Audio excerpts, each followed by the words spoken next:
En Nouvelle-Calédonie, la première, le Dimanche Super League. Nous vous proposons chaque dimanche un résumé des matchs de la première division de football.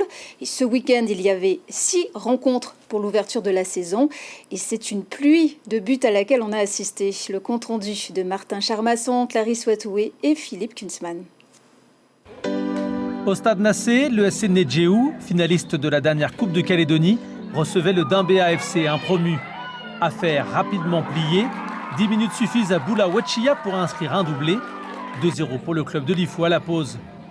En seconde période, Ralic profite d'une erreur du gardien pour marquer. Waeo inscrit le 4-0 et Nathanaël Mahen termine le travail. Un magnifique lob de l'ancien attaquant de Magenta arrivé durant l'intersaison.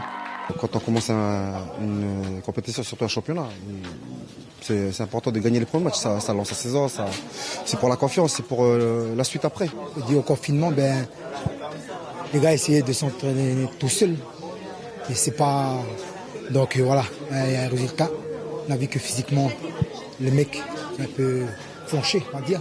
Mais c'est une leçon pour nous.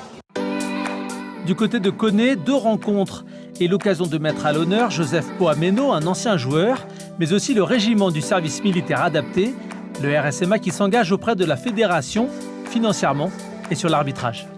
On a besoin d'arbitres sur les terrains et je suis tout à fait volontaire et intéressé pour que la fédération vienne au régiment sensibiliser nos jeunes. Un partenariat qui s'étalera sur 3 ans. Côté jeu, le premier duel Yengensport S-Lossis s'est décanté en seconde mi-temps. À la 51e minute, Miguel Kayara lance Amiroiné en profondeur. 1-0 pour l'équipe de la côte Est.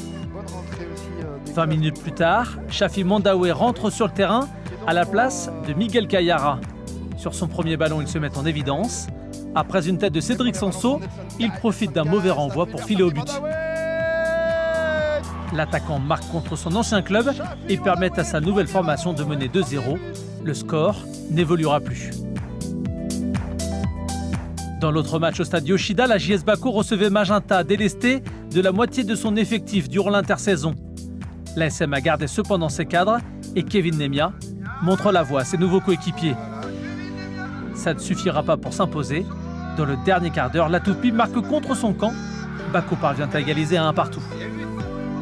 Les autres résultats de cette journée de Super League, le champion en titre Tiga a battu son dauphin Pato 4-3 à Marais.